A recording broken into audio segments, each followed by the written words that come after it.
Onions are used in almost all the food, and every time we use it, we throw away its peel, and that is the biggest mistake we make. Many antioxidants are present in the onion peel, and there are a lot of dietary fiber, antioxidants, and flavonoids, and they're all good for the skin. The onion skin also has quercetin, a pigment that prevents clogging of arteries and reduces hypertension. There is also flavonoids, who destroy free radicals since they are good antioxidants. Onion is also good for treating obesity, colon cancer, type 2 diabetes, cardiovascular diseases, and even gastrointestinal problems. Onion skin tea recipe. How to use onion peels.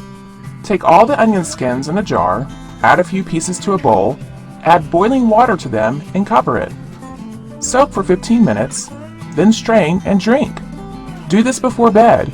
It helps if you have anemia. Because of its insoluble fiber, onion skin helps to detoxify the body, balances pH, and prevents cancer growth. Important: pregnant women and nursing mothers should not use it.